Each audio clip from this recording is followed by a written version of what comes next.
I just had a total knee replacement Oh my.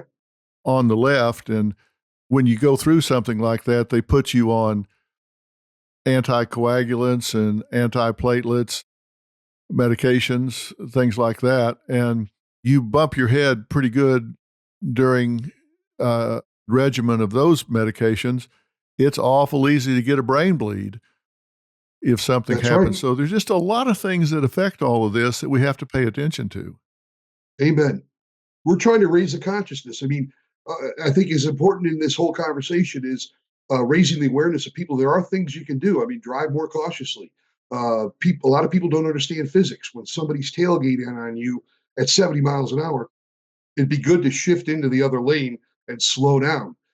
You want to keep a car length in front of you for every 10 miles an hour you're moving. So if you're moving 50 miles an hour, you want to be 5 car lengths behind. Everybody seems to be really anxious, but you're literally taking your life and other lives at risk because you don't slow down. And then there's things like insisting that your children wear helmets if you're going to skate or ride a bike.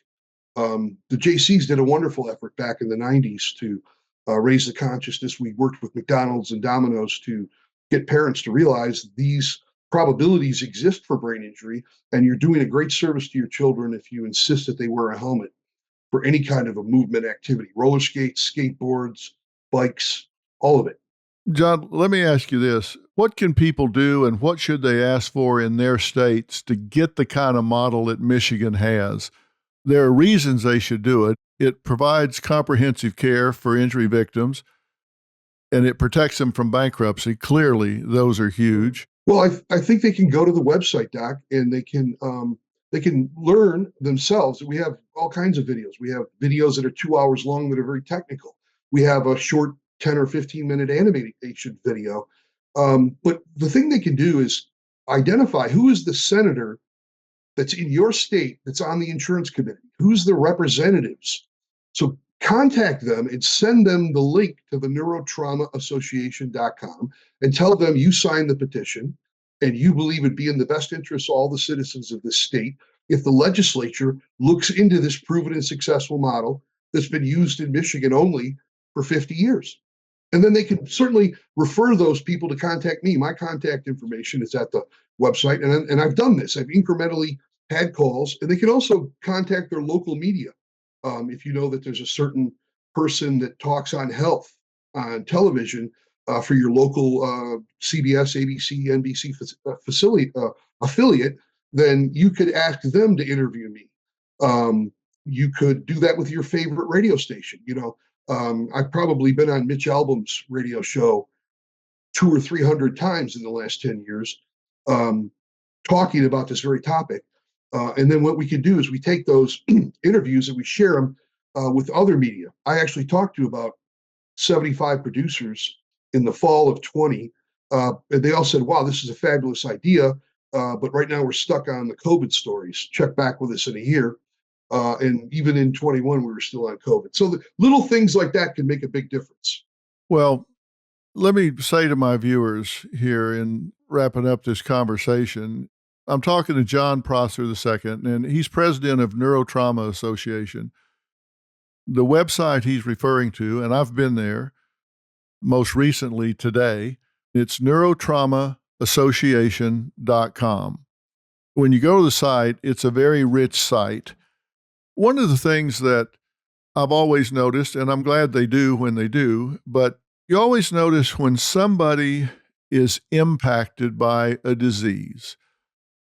Maybe it's MS or dementia or cancer or Crohn's disease, whatever it might be. Whenever they're impacted by it, by someone in their family, someone they know, then all of a sudden it kind of brings it home.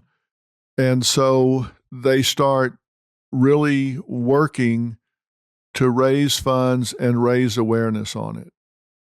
What I'm asking here is don't wait until you suffer a traumatic brain injury.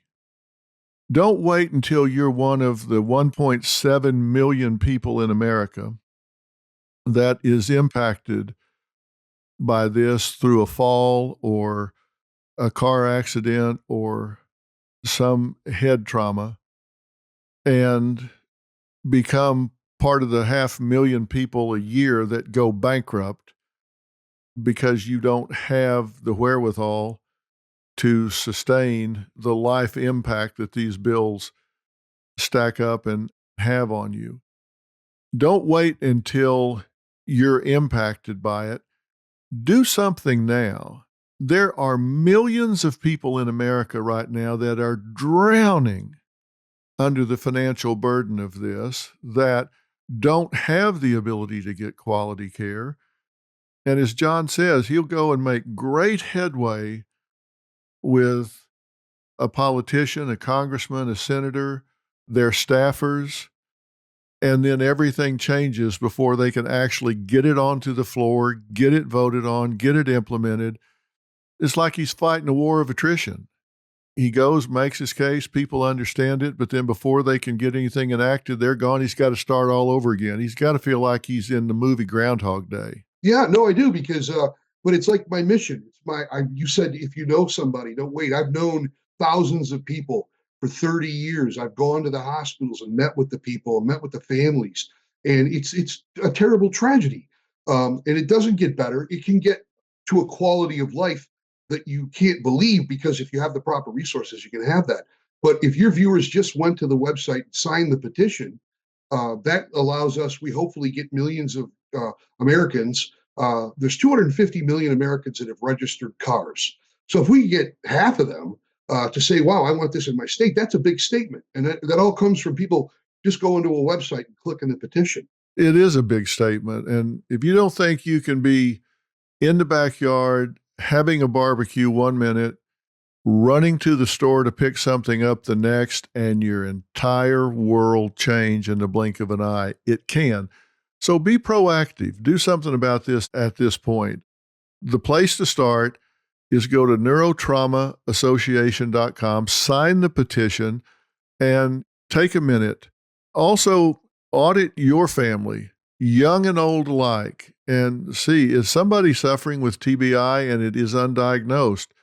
It won't get better on its own necessarily. If you do some of the things that can be done to help, it can make a huge, huge difference.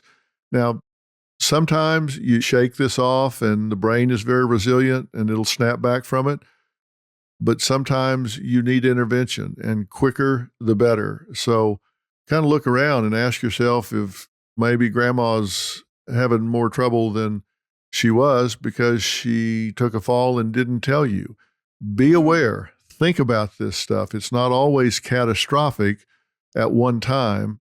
It can happen across time. So think about it. And John, I love your passion about this. I really do. We're going to cover up our website with links and information about this so people can find it, get to it.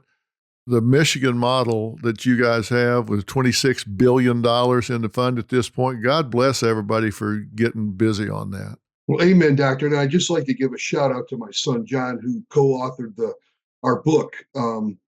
He's really the primary force behind that. I'm a good storyteller and I knew what I wanted to say, but John really crafted that publication. And people, for what it's worth, insurance is risk management. So how well are you covered for the risk? That's really the question you have to put to yourself. And go to the website, check it out, reach out if you got questions. I'm so grateful to you, Dr. Phil. Thank you for this opportunity. Well, you just said a good thing to close on.